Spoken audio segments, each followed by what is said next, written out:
चुनाव की बात करने के लिए एक बार फिर से मैं आपके बीच में हाजिर हूं। झारखंड और महाराष्ट्र का दौरा करने के बाद मैं स्टूडियो में मौजूद हूं। एक स्पष्टीकरण ये देना पड़ता जब मैं स्टूडियो में होता हूं कि बाहर क्यों नहीं हूं। बाहर इसलिए नहीं कि जहरीली हवा है, बात सिर्फ इतनी है कि आज आंकड़ों की भी बात है।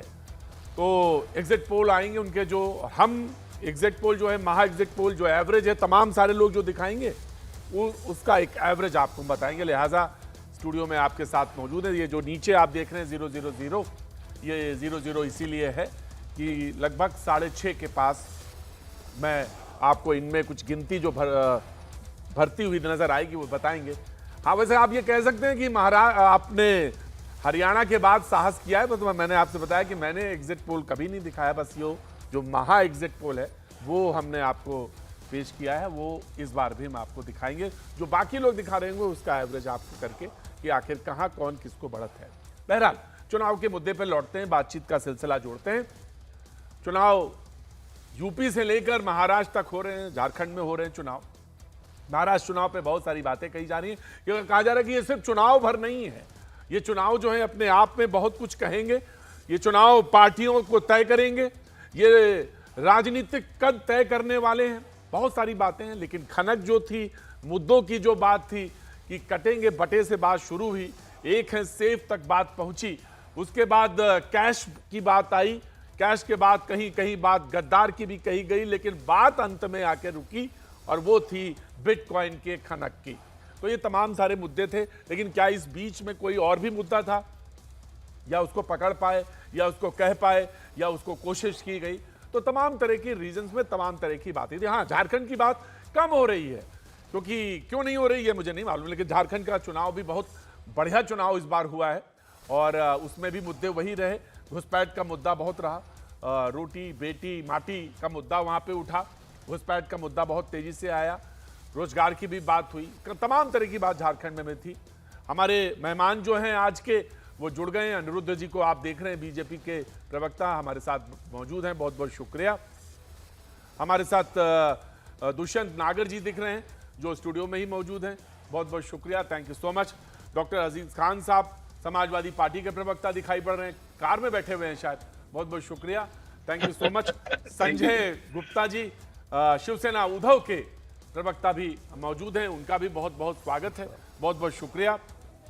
कई लोग कई तरह से बातें कर रहे हैं, महाराष्ट्र के चुनाव को लेकर बहुत सारी बातें, उत्तर प्रदेश के चुनाव की बातें हो रही हैं, बहुत तरह से बातें, कटेंगे बटे से मैंने कहा कि बहुत सारी रेखाएं खींचने की कोई बात नहीं। लेकिन एक बात जो मैं कह सकता हूं, जैसा मुझे लगता है कि ये जो भी परिणाम आएंगे, बहस तो होगी, रोज होती है बहस, आज भी बहस होगी, लेकिन एक बात बहुत कई जगह सुनने को मिली महाराष्ट्र में, वो ये कि देखिए साहब, ये जो समीकरण तय करेंगे, परिणाम जो तय करेंगे, वही समीकरणों को तय करेंगे। यानी कि ये 4 जो है 6 हैं, ये 6 भी 4 भी हो सकते हैं, या कहीं पे कोई और समीकरण बन सकता है।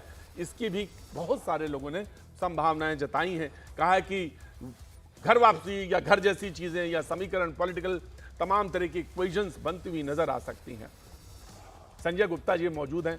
संजय जी, आपसे सबसे पहले शुरू करना चाहेंगे, महाराष्ट्र के चुनाव को लेकर अभी आपकी एक टिप्पणी मैं जानना चाहूंगा कि कुल मिला के, हालांकि अभी वोट कहीं जो लोग अंदर चले गए हैं बस वही वोट कास्ट कर पाएंगे, बाकी तो अब लाइन में कोई नया नहीं लगेगा। तो मैं आपसे बस जानना चाहता हूं संजय जी कि महाराष्ट्र चुनाव को लेकर जो परिणाम है उनको लेकर, और महाराष्ट्र की जो चुनाव में जो इस बार खनक दिखाई पड़ी पूरे देश में, उसको लेकर कई बातें, हालांकि पॉलिटिकल इकोनॉमिकल कैपिटल है, लेकिन उसके अलावा भी उसका जो जीडीपी में जितना बड़ा दायरा, उससे कहीं ज्यादा बड़ी महाराष्ट्र की खनक और उसकी आवाज रही है। तो मैं जानना चाहूंगा इस बार महाराष्ट्र के चुनाव में खास किस बात को लेकर रहा, संजय जी? देखिए, महाराष्ट्र चुनाव को लेकर के हमने बहुत कुछ कहा सुना, और जो भी आरोप प्रत्यारोप हम लगा सकते थे अपने साथियों पर, और हमारे साथी हम पर जो लगा सकते थे, और जो भी फैक्ट सब उनके सामने रख सकते थे और वो रख सकते थे, हमने सब कुछ रखा। लेकिन लोकतंत्र में सबसे बड़ा फैसला महाराष्ट्र की जनता ने करना था, और जनता ही करती है, और जनता ने अपना मत मतदान पेटियों में डाल दिया है। संजय जी मैं एक चीज और पूछना मैं चाहता हूं इसमें संजय ये जी। कहना चाहूंगा कि हाँ कहिए, पहले आप कह लीजिए फिर मैं बात करूंगा। जी आप कहिए। नहीं, आप पूछ लीजिए, क्योंकि मेरी आवाज़ मेरे को वापस आ रही है और मैं थोड़ा डिस्टर्ब हो रहा हूँ। आप पूछे इतने कह भी दीजिए, मेरी आवाज़ को ठीक कर देंगे। अच्छा आप जो पूछना इको, चाहते हाँ हैं नहीं मैं बिल्कुल बोल देता हूँ। हाँ मैं इको ठीक कर देंगे वो।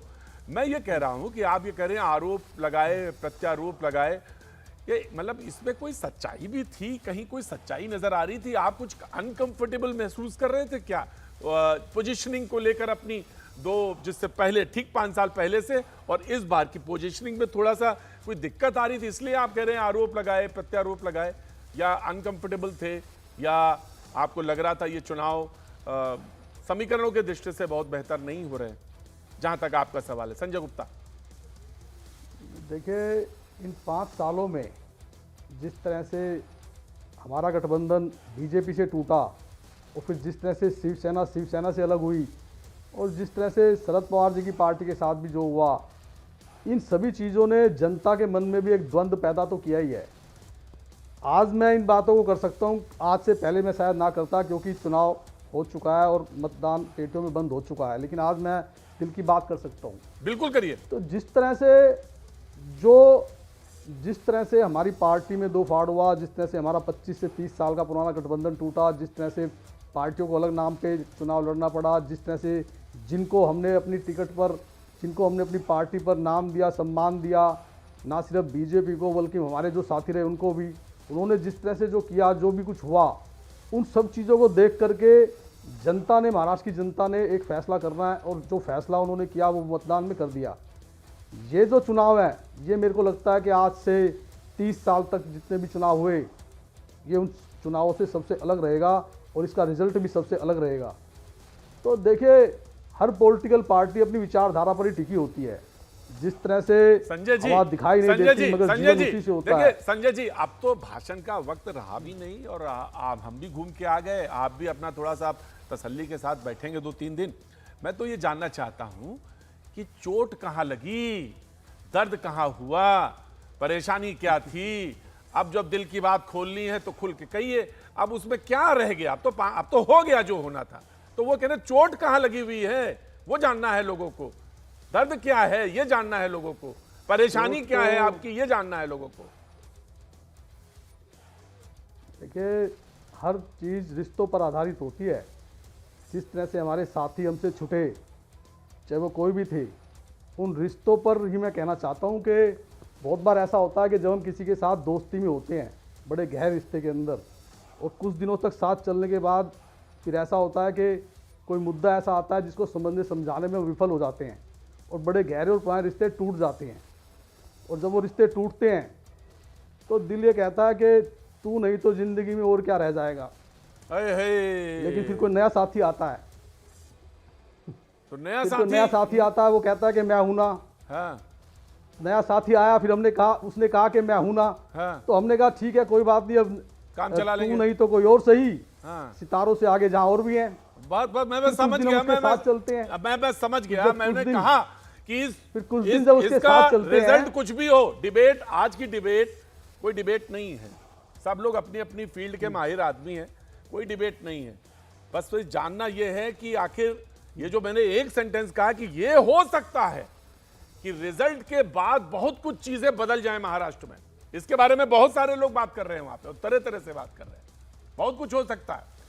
मैं स्वागता शाह जी का जो अजित पवार ग्रुप से एक चीज रह गई है सर। हाँ, प्रतीक जी, इसमें एक चीज रह गई है मेरी, बताइए, जल्दी बोलिए, आप जल्दी बोलिए, एक चीज को पूरा हो जाने दीजिए। हाँ जल्दी बोलिए। हाँ, तो फिर कोई नया साथी आता है, नया साथी जब आता है तो फिर दिल ये कहता है कि तू नहीं तो कोई और सही, और हम उसके साथ चलते हैं। हाँ। हम उसके साथ चले भी। हाँ। मगर फिर कुछ दिनों में एहसास होता है कि जो बात तुझ में थी वो इसमें नहीं,